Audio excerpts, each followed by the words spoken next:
The mirror of many times. In the rising heat of a Mumbai morning, the city awakens with a symphony of contrasts. From Marine Drive to Dharavi, footsteps multiply. Young men in neatly pressed shirts line up for buses, while barefoot children chase kites between tin rooftops. A woman in a salwar kameez haggles for fresh coriander, even as the glass towers above her reflect another world entirely. Mumbai, India's economic pulse, runs faster than the clock. Trains arrive bursting at the doors, spilling out workers with briefcases, bags, and dreams. Behind them, walls wear the city's soul, peeling paint, movie posters, political graffiti, and the smiling face of Lord Ganesha. A fruit vendor arranges mangoes in pyramids, while overhead, a helicopter hums toward the airport. Here, ambition and survival shake hands every day. New Delhi, by contrast, carries the air of something older, heavier. The morning sun filters through the ancient arches of Humayun's tomb and the leafy quiet of Lutyens' Delhi. At India Gate, joggers circle the stone memorial while guards in ceremonial uniforms polish their boots. Behind iron gates, political power churns quietly over tea and policy. But step beyond the wide avenues, and Delhi's other heartbeat pulses. Chandni Chowk's crowded lanes smell of jalebi and diesel. Rickshaws jostle with scooters, and families weave through fabric shops where generations have bargained for wedding saris. A young girl holds her mother's hand tightly, pointing up at strings of marigold flowers swinging in the wind. In both cities, temples and mosques rise side by side with apartment blocks. A coconut cracks against a stone before the opening of a new cafe. A man steps out of a Mercedes and bows briefly before a roadside shrine. Faith here lives in traffic signals and balconies, just as much as it does in marble prayer halls. Modern India is a marketplace of movement. Women in high heels and saris walk confidently through airport terminals, speaking 3 languages in one sentence. At traffic junctions, newspaper vendors weave through lines of cars, tossing headlines into passenger laps. And yet, beneath this movement lies something deeper, something unmoving. In small towns across Rajasthan, children walk miles to school, dusty slippers slapping the earth.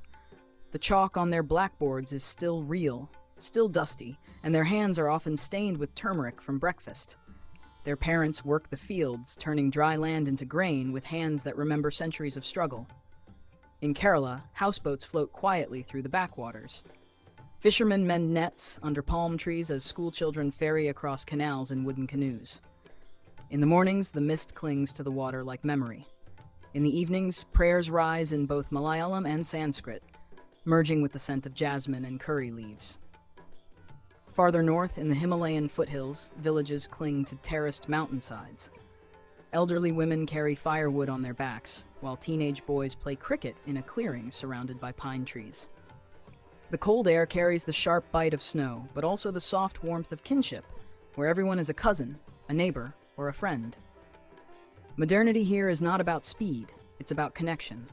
Mobile towers rise above ancient forts, solar panels now sit on sloped thatched roofs. The roads may still twist through jungle and dust, but now they bring medicines, teachers, and brides from other states. The journey is still long, but not as lonely. In Tamil Nadu, the scent of filter coffee wafts from homes at sunrise.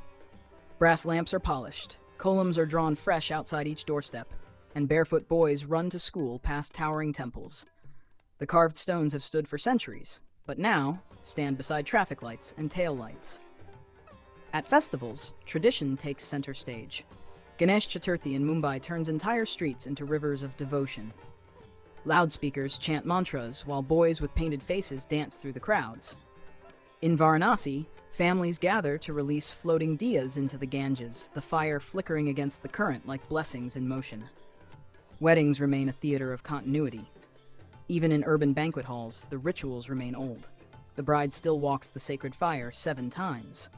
The music may be louder now, and the camera bigger, but the essence remains unchanged. A grandmother adjusts the bride's palu with the same care her mother once did. Rural India, meanwhile, resists time in the most beautiful ways. In Madhya Pradesh or Odisha, bullock carts still roll through green fields. Women gather at wells to talk of the rain, the crops, the neighbors. Village elders still sit on charpais, sharing advice with anyone who pauses long enough to listen. But even in villages, signs of change appear. Not through technology, but but through aspiration. Girls now ride bicycles to school. Boys leave for cities, returning with stories and shirts their fathers don't quite understand. Tradition doesn't break, it stretches, it adapts. In markets across the nation, change and memory share space. One shop sells copper pots and stainless steel cookers. Another offers traditional bangles beside plastic sunglasses.